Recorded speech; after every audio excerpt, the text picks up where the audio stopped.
For us, the other logical argument, which we usually find in the Quran, is the argument from design. أَفَلَا يَنظُرُونَ إِلَى الْإِبِلِ كَيْفَ خُلِقَتْ. Will they not look at the camels and how they were created? Allah created the camel in a special way. In a way that he can cross the desert, he can retain liquids in his hump, so that he can go without water for days on end. The way his feet are made to walk on the hot sands, which normally you couldn't handle, no other animal could handle it. So many different characteristics which make the camel unique, designed specifically for the desert. When Allah says, look at that design, He's saying that you had to have a creator, you had to have somebody who is going to design that. This is not something which comes about by accident. And this is the argument really of many of the Christian philosophers, etc., is around the argument from design. That design indicates a designer. Of course, the counter argument is that no, design could come from chance, from accident. Sometimes if you're painting, you splatter some paint on the wall. Somebody says, hey, doesn't that look like a hand? Doesn't that look like a head or a foot or something like this? So splattering paint on the wall, you can get some things which look like things, design things. But we say to them, okay, that can happen, but do you think that you could mix paint, different colors of paint in a bucket, throw it against the wall, right? And how many times you throw it? You throw it 1,000,000 times, or however many times you want. You throw it against the wall. Do you think that at any time you will accidentally come out with Leonardo da Vinci's Mona Lisa? You think that's going to happen anytime? By accident? Just keep throwing. They say yes. Yes. You have an infinite amount of time and infinite amount of tries, and one of those times you'll get that. This goes against common sense.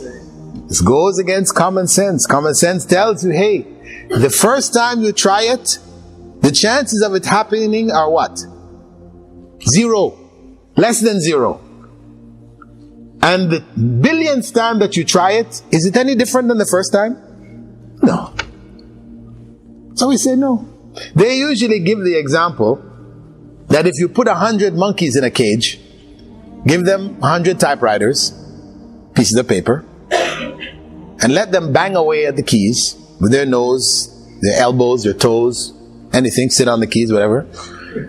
Eventually, one of them is going to type out for you the whole of the Quran. If you give them Arabic typewriters, the whole Quran, from Fatiha to Nas.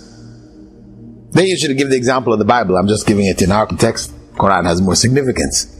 The chances of that happening, we say 0. Don't tell us. Don't tell us that this is possible. This is not possible. But for them, anything is possible. And the whole issue of the Big Bang, this is what they're talking about, isn't it? A massive explosion of matter producing this world, with all the complex organisms and everything in it, from a massive explosion. We say to them, listen, common sense tells us that explosions produce chaos.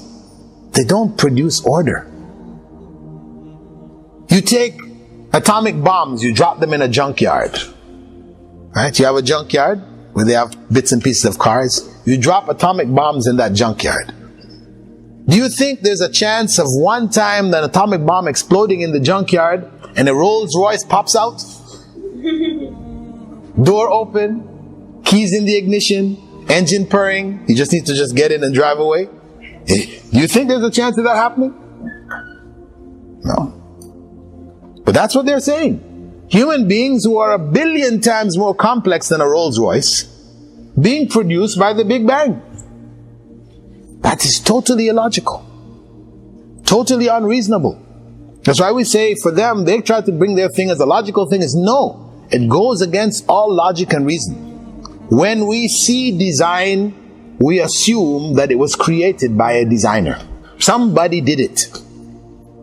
You're walking on the beach, you see footprints in the sand, you don't stop to think, how amazing. The tide came in, sunk into the sand, and made a footprint. Look at that. No, you automatically assume somebody walked there ahead of you. That's your common sense. And for the Arabs, the ancient Arabs, they put it, in a way, this is before even the Quran was revealed. They said, Al-Ba'ra yadullu ala al-ba'ir. That camel dung indicates the camel.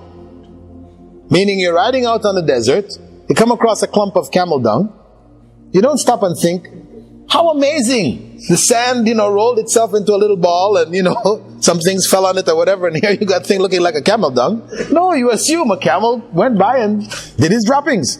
Right? That is common sense. But they want to say, no, maybe the sand did blow it. Did roll together. Something did fall on it. That's how it happened, No. We say this is illogical and unreasonable. So, the argument from design indicates really there had to be a designer. And that is, as I said, the most common argument. And you find big scholars, even amongst the Christian background scholars, Isaac Newton and others, made these kind of examples to people.